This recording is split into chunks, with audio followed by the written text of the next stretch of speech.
What is up, guys and gals? Welcome to episode number 107 of the Nonsense Review. I'm your host, as always, Devon, and joining me equally as always is Rick. Hello, everybody. And today we are continuing our Britcom month. We're kind of cheating, and Rick will explain why in a moment. I want to actually put in my own little disclaimer here, because today we're doing Father Ted, and yes, in doing a bit of research for Father Ted, we realised that Graham Linehan, who is one of the writers, is a massive piece of shit as far as transgenderism goes. So we are aware, we're not endorsing what he says, we're just watching Father Ted because Father Ted is still funny, plus there's no transphobic jokes in his episodes, I checked. It's one of these things where we definitely separating the artist from the art. And yeah, this was built, it's as Irish as it comes. It was, everything to do with this is from the Republic of Ireland, apart from the money. It was paid for by the BBC. No, it wasn't, it's Channel 4. Was it Channel 4? Okay, yeah, Channel 4, sorry. But if you couldn't tell, guys, I'm the person who does research on the episodes.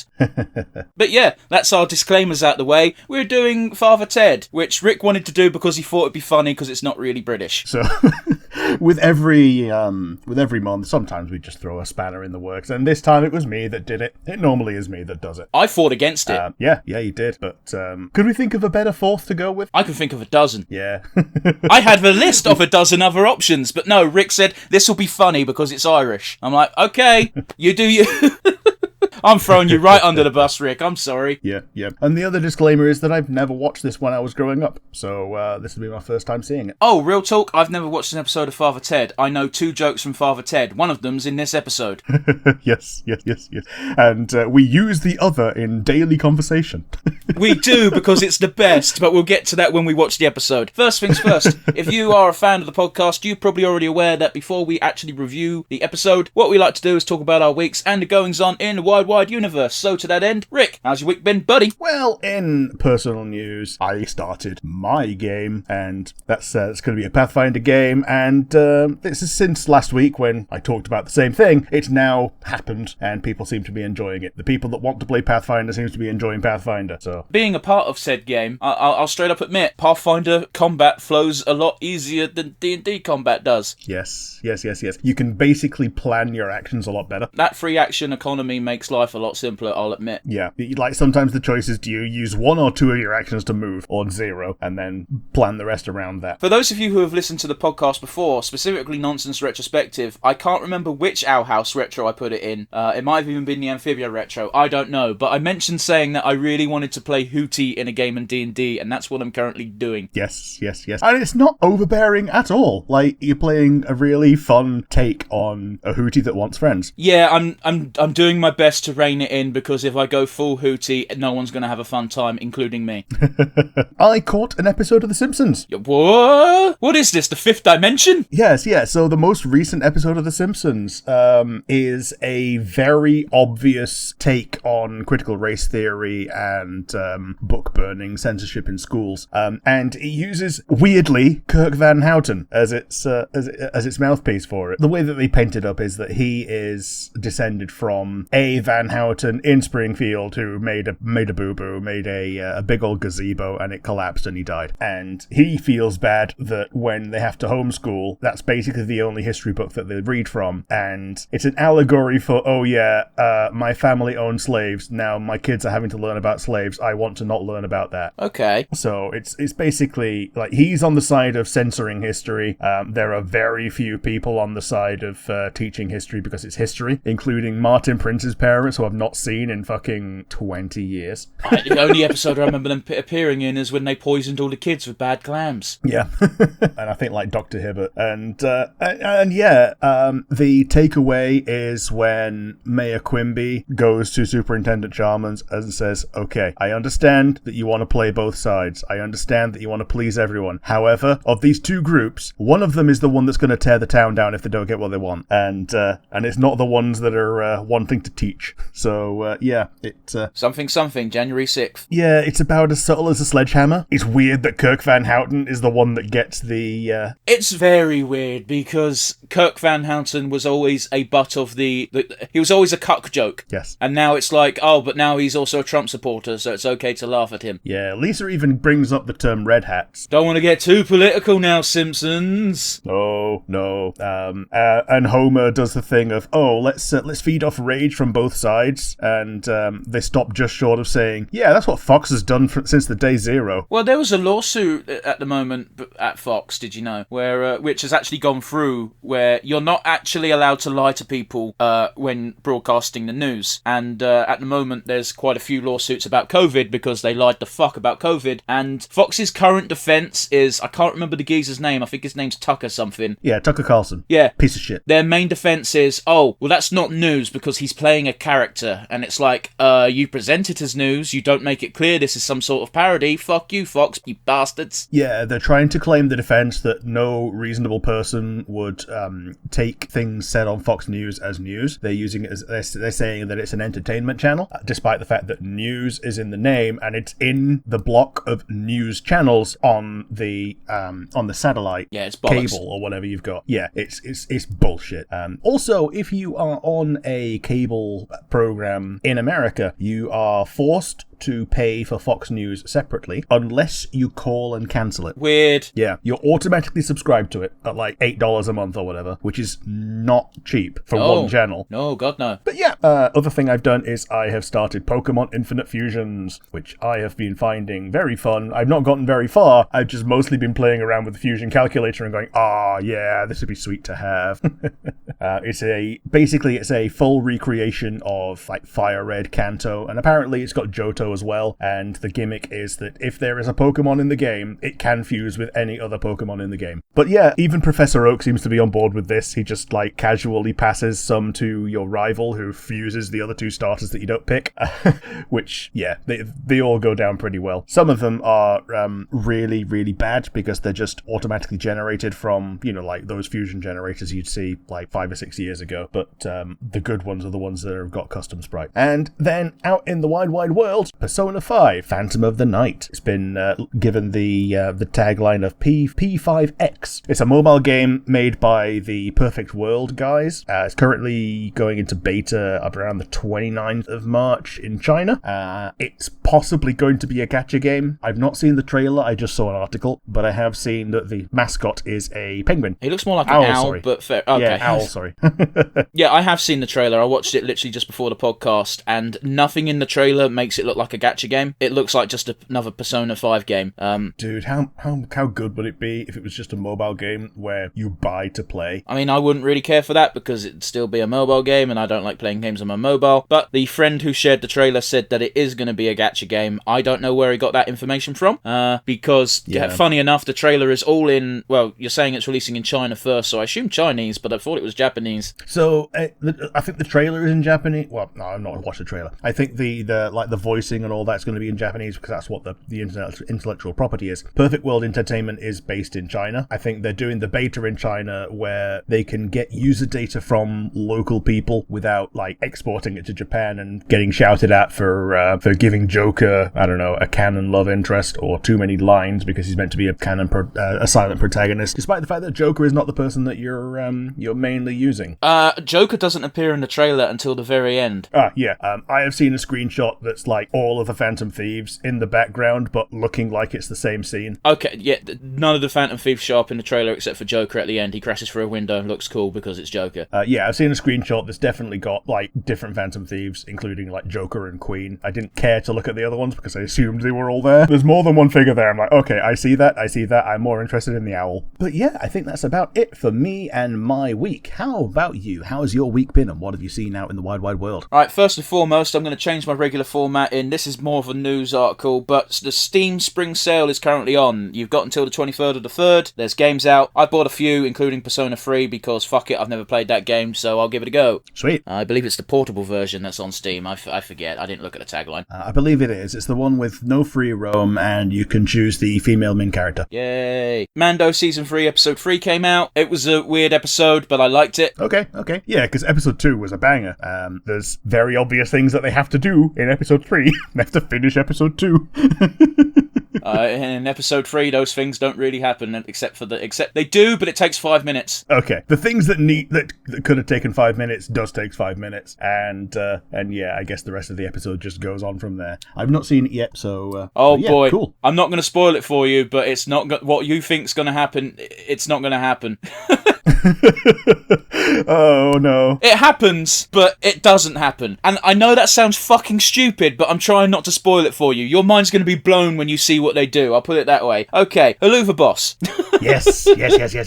Season 2, episode 3 is out. It was a fucking episode. Have you seen this yet? I have, yeah. You have? Yes, I have. Cool. We might spoil it slightly, so apologies. Yeah, that was a heavy episode. Yeah, another one dealing with Eminem's parents, and this time in a much less fun way than Millie's parents. I think everybody kind of knew that Moxie's parents, well, parent, shall we say, was a dick, but we never quite knew how bad it was. Yeah, and now we know why he was shitting kittens when he was going to Lululand. Do we? Yeah, because like his entire the entire criminal empire is built out of a abandoned theme park. Oh, I'll be honest with you, I didn't even connect the dots there because there was so much going on in this episode that was overt. Yeah, it was trauma rather than just scary clown bad. Yeah. Boy, isn't it weird how Moxie and Millie have the same ex? Yeah.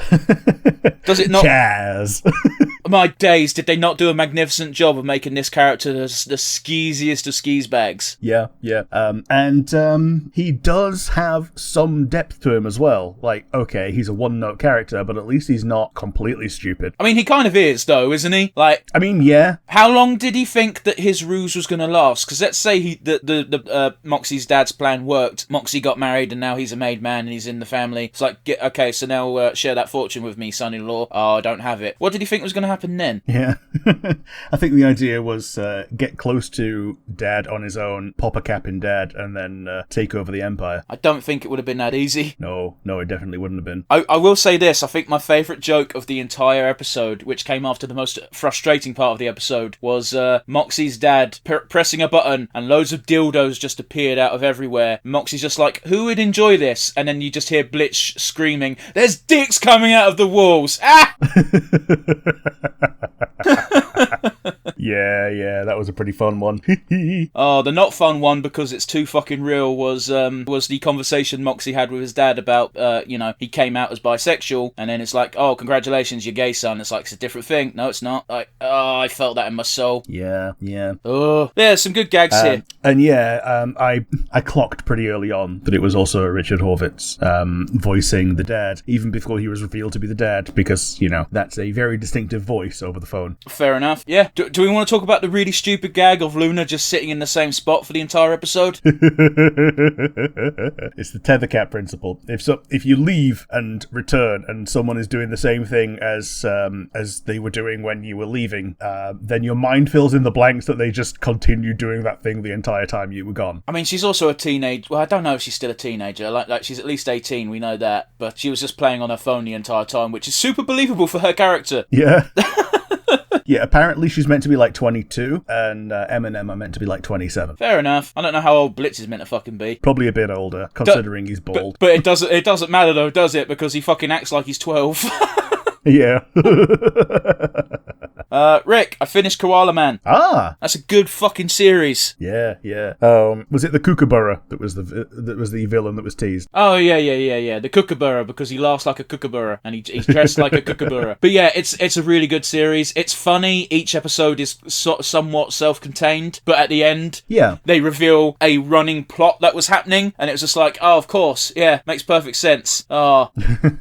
And here's the thing, right? The villain reveal, as in who the villain is, I was like, my mind was blown, but then also not blown, and that makes no sense out of context. But in context, you'll know exactly what I mean. Yeah, like it makes perfect sense that a character in that position would be the villain, and yet also nope. Okay. The reveal is Kookaburra takes off his mask, and it's like, it was that character. Why? Oh, because that character's actually that character, and that makes perfect sense. So that's what I meant. Rick, you ready for news? Yeah, let's shout. All right. Oh fuck, I'm looking at my news, and most of it's depressing. Shit. Let's start with a good one. Games Workshop. They accidentally revealed a new model for Dante, so now they've revealed the new model for Dante. For those of you who don't know who that is, it's the big dick fucking captain model for the Blood Angels. Yeah, he's. I think he is just a captain as well. He's not even like a war master or anything, or whatever the current title is. You don't need to be a war master though. No. I I think captains are cooler because there's more of them, so there's more chance of one of them just being a super fucking badass. Yes. Not like fucking Marnius Calgar. I don't know if this is 100% true, but apparently they basically shipped a Dante figure to someone who ordered something else, and it was just like, and then he posted it online, and everyone's like, "What the fuck?" And Games Workshop was like, "What the fuck, Fred?" Fred from logistics fucking up again. Someone fucked up, and someone probably got fired for that shit. Okay. Oh, wow. The rest are actually just straight up depressing, so let's just bang them out. Rick. Sure. Kisco, the loneliest whale in the world, died at age 35. Oh. Kisco was a whale kept in captivity.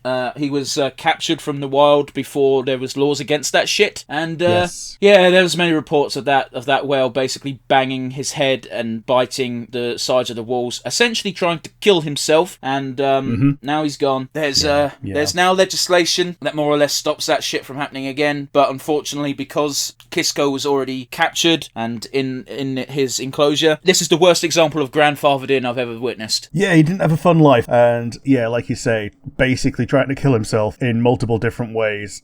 He had the capacity to know that he had no way out, and he should have been at least let out into the world to go naturally. It's one of those where I understand the argument of you can't put this creature in the wild; it would suffer just as much and pass on. But I wouldn't say I'm a vocal voice or a loud voice about it, but I've always been against. Not always. It's ever since around the age of like 15, I've been against zoos. Yeah. Like it's baffling to me that it's like, oh, we want to keep animals in captivity and breed them and make more, not because we want to release them to the wild, but just so that they stay. There's a preservation of the species in captivity, which is pointless. The reality is they want money, and the way they make money is by breeding more animals. Because look at the cute fluffy panda. We will kill it when it reaches to an age where it's no longer cute and introduce a new one. I'm bringing up an extreme example, but it's fucked. And pandas are still under license by the Chinese government. I use pandas because I don't like pandas. Like, you pick any fucking animal, Yeah. Gorillas is a fucked up one. I love gorillas, don't get me wrong, but I don't think we should be breeding them in captivity. Oh no, like they're aware of everything that's going on. I went to Ueno Zoo in Tokyo, and Japan does not have anywhere near as much animal rights as England does, is what I fucking learned. But yeah, I did animal care. I know signs of insanity in animals in zoos because it's something we got taught and it was drilled in our head that if you see animals doing this, you need to fucking fix it. Like, they had bears, they had elephants, they had all sorts of creatures. The only things that didn't look like they wanted to die were the birds. Yeah, because they've got a lot more freedom within their enclosures, really, normally, don't they? Not even that. I think birds can make do with a small amount of space if you enrich them enough. But like the bears were just standing there nodding their head up and down. You got Japanese tourists laughing and pointing, going, "Oh, look, cute," and I'm going, "That bear's literally insane." Yeah. Like, it's fucked. And So yeah, if you want a depressing time, go to Ueno Zoo. Speaking of mental health, Rick, the BBC, which we all love and trust and know is a perfectly unbiased source, put out a report that, hey, that mental health crisis that was born from the pandemic, it was minimal, it wasn't a big deal, nothing really happened. Oh yeah, so all these kids who have literally developed Tourette's because they can't deal with not interacting with people. Oh no, they don't. They don't have Tourette's. I wasn't even talking about that. I was talking about adults. Yeah, it's like it's almost as if being cooped up inside for the bulk of a year and a half drives people a bit insane. But don't worry, the BBC promises you that is not the case. The mental tax was minimal. Yes. Thanks, Boris Johnson. Well, to be honest, it was only ever going to go one way anyway. There was going to have to be a lockdown one way or another. Oh no, I meant they're like, thanks, Boris Johnson, for making sure we didn't go insane despite being locked up. Oh yeah, Not thanks, Boris Johnson, for locking us up. I'm not an idiot. Rick, the Great Reddit Outage 2023 happened. Yeah. I honestly barely even noticed. The only reason I knew Reddit was down is because when I'm on my break, I go on Reddit on my phone because it doesn't use up that much data, and it wasn't working, and I went, oh, that sucks. I'm going to play Sonic. The only reason why I realised it was such a big blip is because the next day when I went on Ask Reddit, again on my break, the top pinned post was the Great Reddit Outage 2023, and I'm like, this is blowing it a bit out of proportions, isn't it? Yeah, it was a moderate outage for like 7 or 8 hours. It's not a big deal. It happens. It's fine. You're not.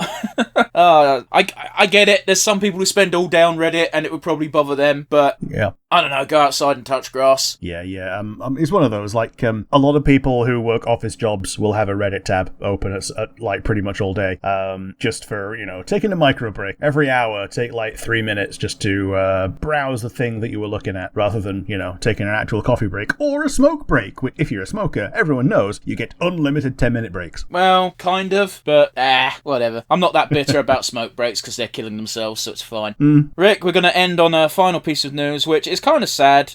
Mystic Meg has died. Oh man, I didn't know this. No, neither did I. I just randomly spoke about Mystic Meg in the car, and my mum went, "Oh yeah, she died the other day." And I went, "Fuck off." Literally 2 days before she passed away, and I'm like, fuck. As if she was an actual psychic, yeah. Yeah, Mystic Meg's in a weird place where I don't think many people probably remember Mystic Meg. Or maybe they do, I don't know. The only reason I know her is because, hey, guess what? When I was younger, my dad used to buy The Sun, and she was in the back of every The Sun paper with a big old picture of her with a crystal ball saying, "Phone my hotline for £5 a minute." Yeah.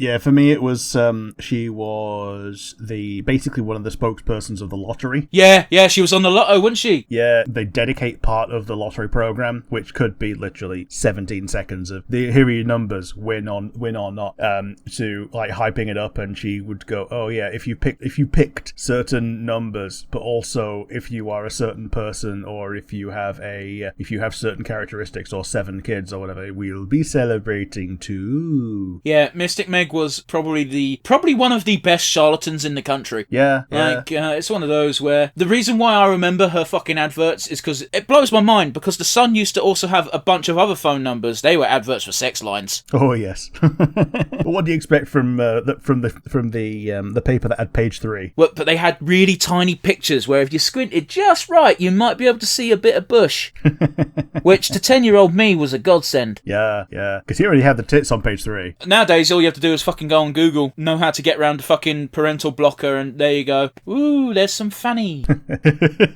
I'm sure this is how Mystic Meg would want to be remembered, right? Surrounded by fanny. Oh, man. Man, that would be a great joke if she was a lesbian, but I don't think she was. No, I don't think she was. Not much else to say, really. If you were born in the 90s / a millennial, you probably remember Mystic Meg, and you probably remember her weirdly fondly. Yeah. But yeah, today we're watching Father Ted, something very much not British, but here we are in the Britcom month. Rick, take it away. Yeah, Father Ted, Season 3, Episode 1. Are you right there, Father Ted? 3, 2, 1, and go. Now, there is one sad tidbit I want to start with, and that is Father Ted died about a week after filming this episode. Yeah, so it was like the day after filming the final episode of the season. Which, 45, man. No, it's not good. So, we didn't say it, but the reason why we're watching this episode is because we both love the joke of, "Are we racist now, father?" Yes. And the other joke we bring up, that I bring up in daily conversation, is, "No Dougal, this one is far away." Yeah. This one is small, that one is far away. It's unbelievable how many times you have to I've used that in day-to-day conversations. Yeah, because there are people that just don't learn. Well, no, sometimes people make a genuine mistake, but it's still funny. Yeah. Especially when they know the joke you're on about, because they give you this look as if to say, "Yeah, I get it," but you still got to finish out of obligation. Yeah. So this series is set on a fictitious island off the coast of Ireland. Yes. Craggy Island, is it? I forget what it's called.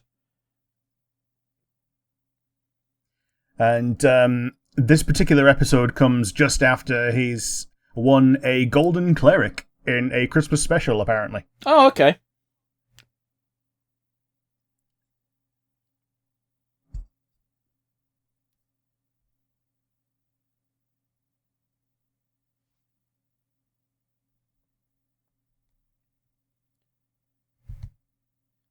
To be fair, that would drive me fucking balmy. Hmm.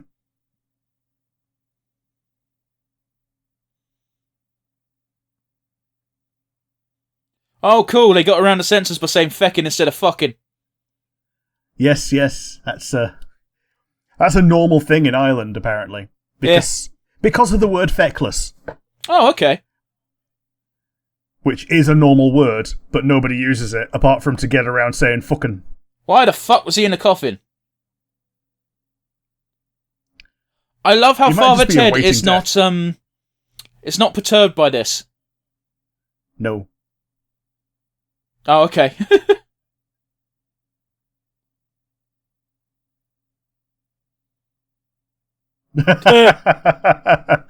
Oh, that little piece of black paper is going to be relevant very soon. Yes, yes, yes.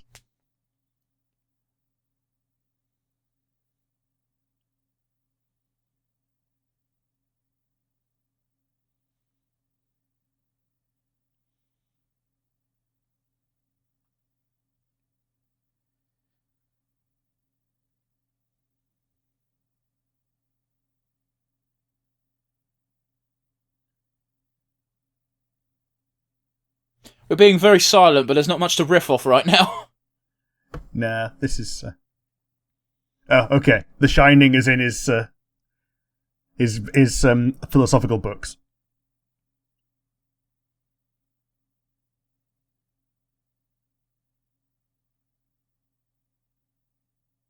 Vampires.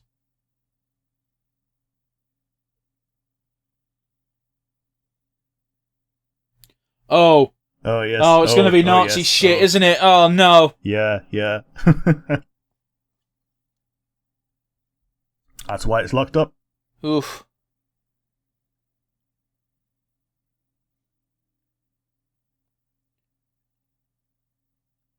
I understand the fascination with...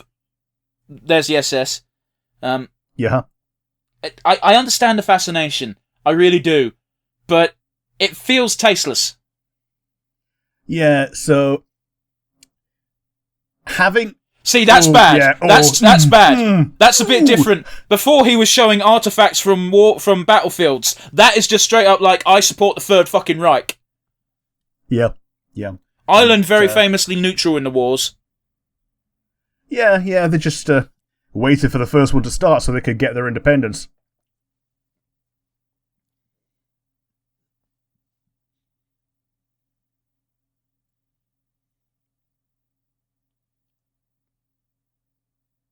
Oh no, that's not something you want to fucking hear, is it? What the fuck?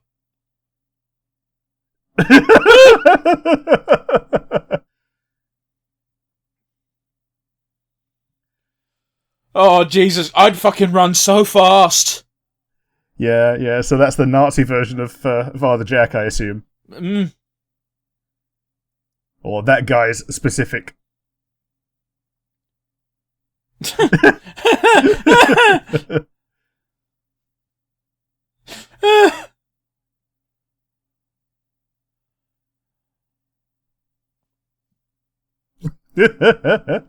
don't really know what to make of that.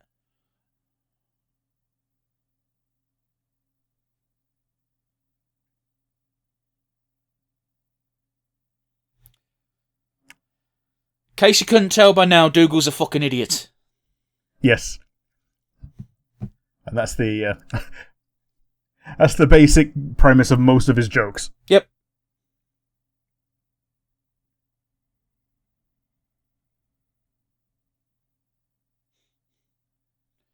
But how?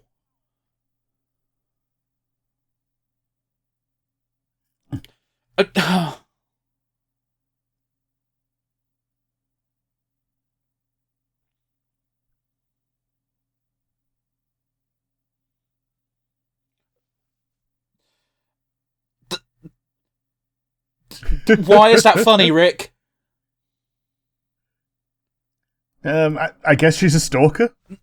No, she works for the people. She's a maid. Well, sort of. Okie dokie. But I'm just saying, why is it funny that she fell off the roof twice? That's what I mean. Like, I found it funny. It shouldn't be funny, but it was. Maybe I'm just a bastard who hates women. No, it's just people fall down, go haha. It's okay when it's in a sitcom world because there's no permanent damage. Yeah. In real life, it would be like, oh, fuck, someone call an ambulance because we don't live in America and we can do that for free. Yeah. I've seen this bit on compilation programs.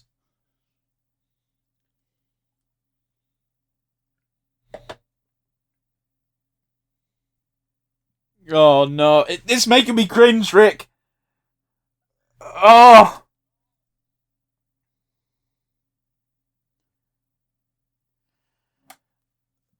I like how it kind of makes Dougal quite uncomfortable.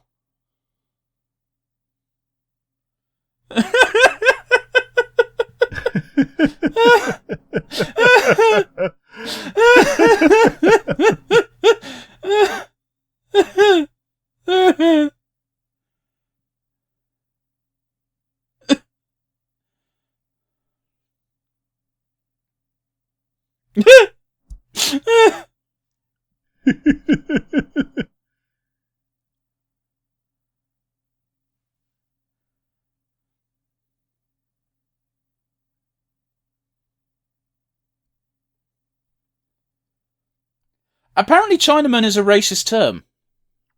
Yeah, it's one of these things that has cropped up during my lifetime. Like, it was the normal word when I was growing up. Like, I don't... But imagine trying to explain it.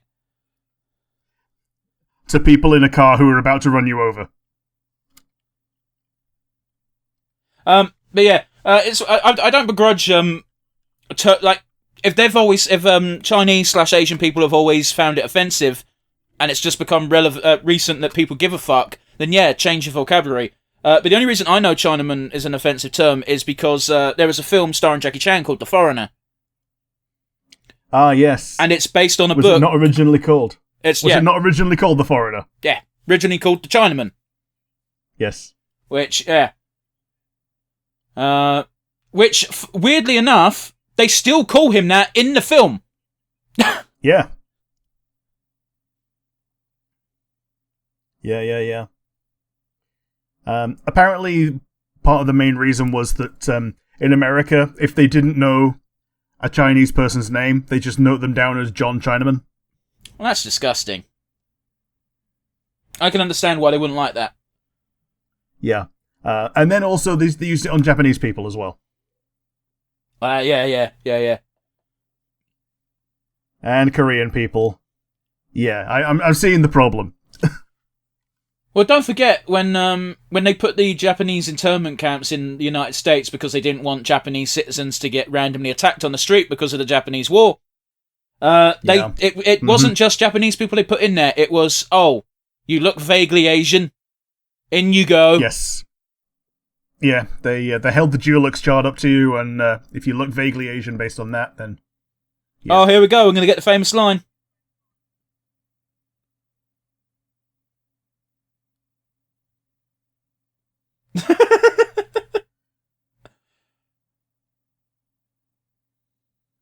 How did you get interested in that?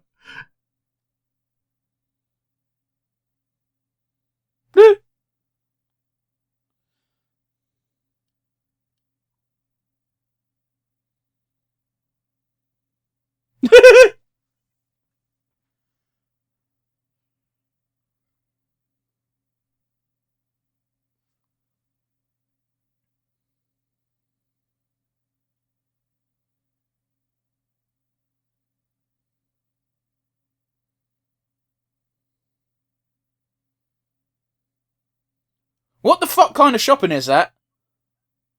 A couple of bags of pillows, it seems. Kudos to that actor, because fucking, I don't know how the fuck they're staying on their feet.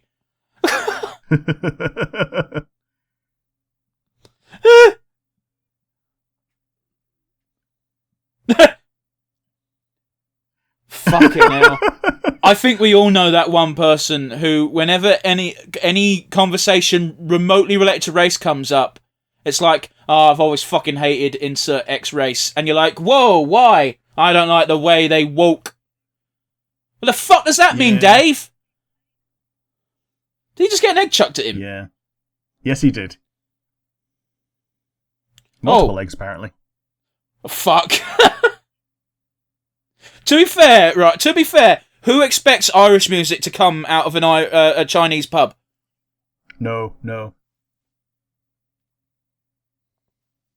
Fucking idiot.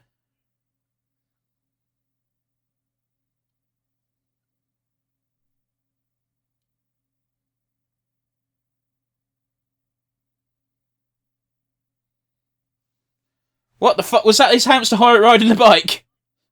Yeah, so it would seem. Including the little bike bell.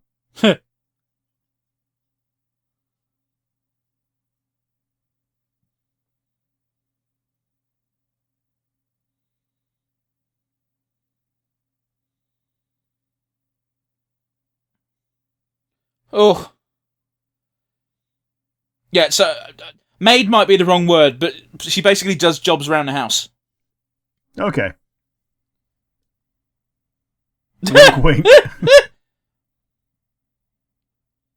I feel like this entire gag relies on the fact that a lot of British people, and I guess it probably applies to Irish as well, probably anywhere in the world, where everyone tells jokes that are a little bit inappropriate or offensive in private, which isn't actually the case, but I think enough people do it that's why they find this funny. Yeah, like, everyone learnt a risque joke growing up. Oh yeah, I know one about women and tits. Women and tits, women and cows, I should say, which, is a disgusting joke, but it was funny. Now let's go back to when it was just a joke about women and tits.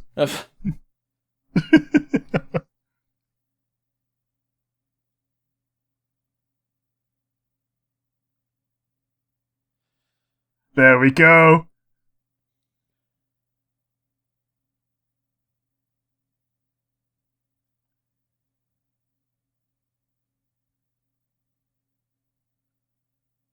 I just want to say, right, the motions that he's doing in the side shot do not correlate with the motions he's doing in the window shot.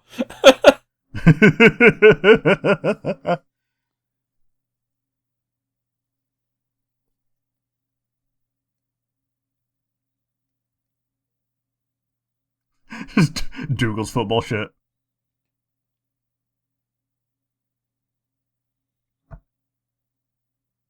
We all know someone like that. Yes.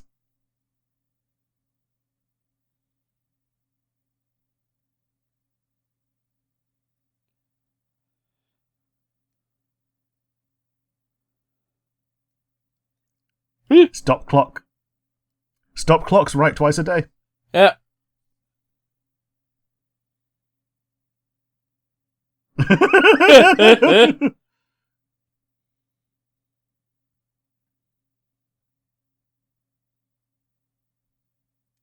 This is where it's going to fall down.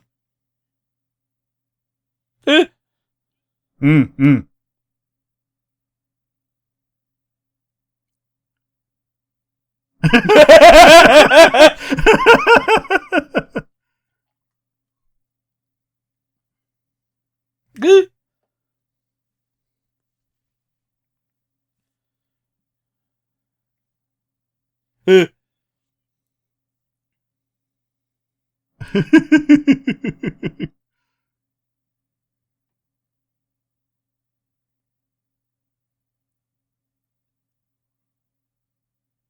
Fucking hell, that's messed up.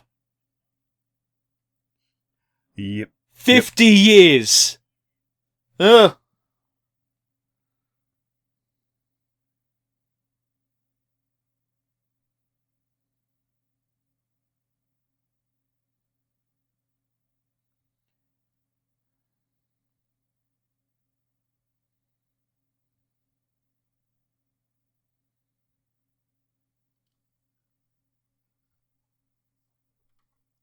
Oh, fuck, it's cyanide.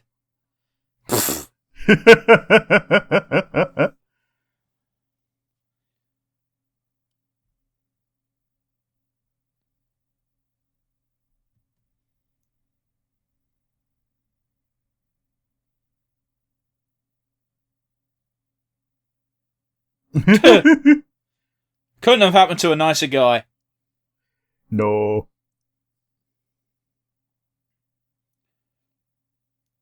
Even as acting like, oh, fuck off. I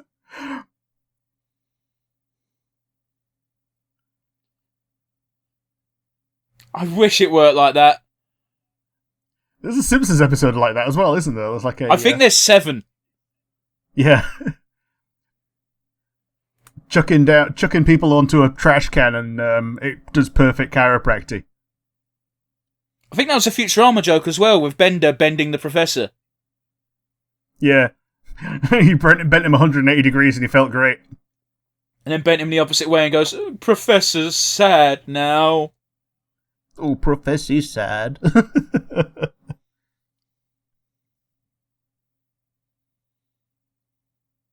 Oh yeah, it's because Bender's frustrated. He's bending everything because he can't get satisfaction. Something like that. Yeah, it's a stupid episode, but to be fair, most Futurama episodes are stupid, but they're still funny. Yeah.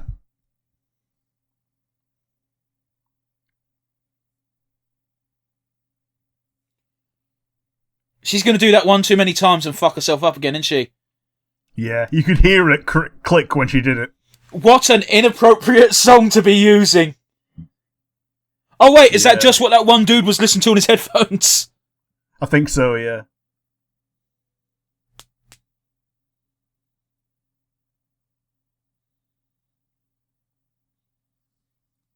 All 2.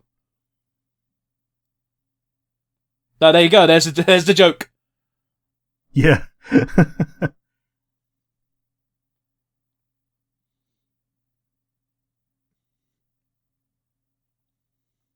Okay.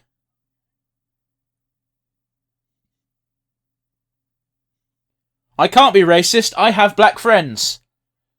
Yep.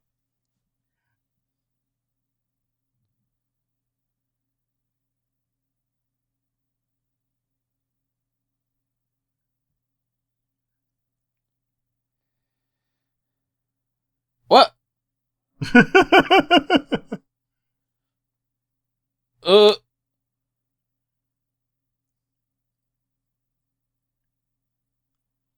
The competition's Russia, so... Yes, oh, for fuck's sake, not even Chinese! Yeah, that's the gag.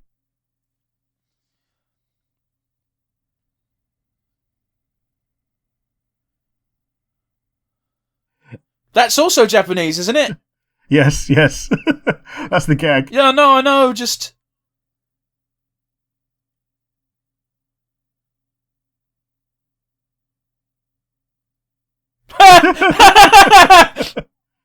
Ming the Merciless.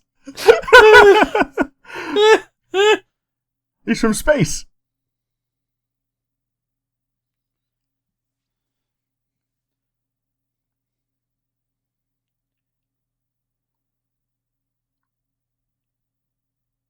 I like how how most of this is literally just confirming that actually he is a racist.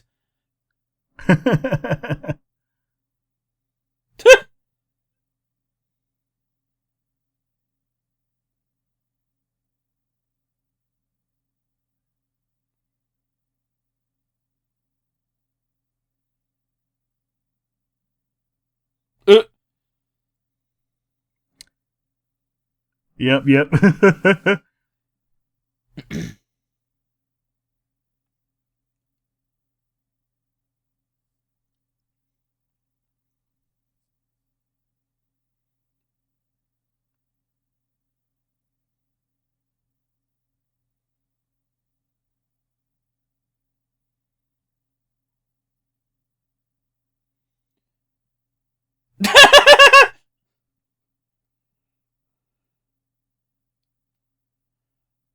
Those are terrible odds, you dumb fuck.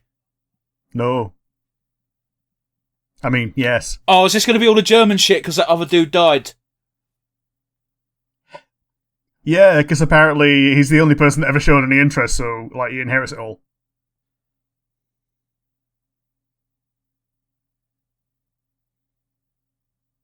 Yeah, Yeah, she's going to put all that shit out and make it look like a Nazi Reichstag. I think we've all been to that piss up where everything everyone says is followed by a cheer. Yeah. Oh, she thought it was Chinese decorations, but it's Nazi shit. Yeah, Mm-hmm. Oh. Oh, no. Oh. The big portrait of Hitler, though.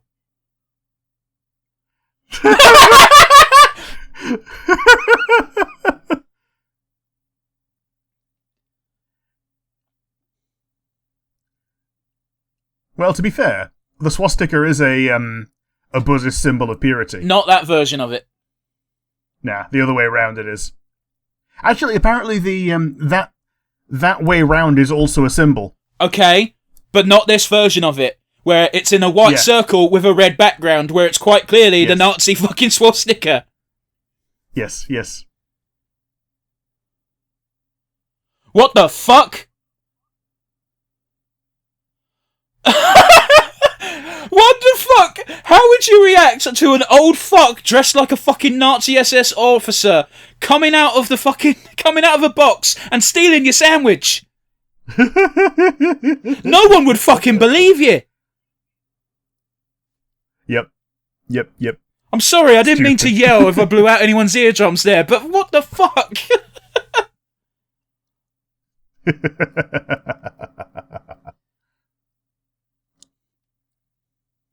Alrighty, so from there we can gather that Father Ted is indeed a racist, but not as bad of a racist as people think he is. Yeah, he's just, he's not even intolerant, he's just ignorant. Yeah, that's the two sides of racism, isn't it? Because you got people who are intolerant and people who are ignorant, and it's hard to feel as much venom towards people who are just ignorant. Yeah, because, like, I don't know anything about, like, let's just say invertebrates. I don't know very much about invertebrates. Okay. So, does that make me racist against invertebrates? No, it just makes me ignorant. Okay, I understand why you picked invertebrates so as to not make yourself look like an actual racist, but the example is the poor one. Yep.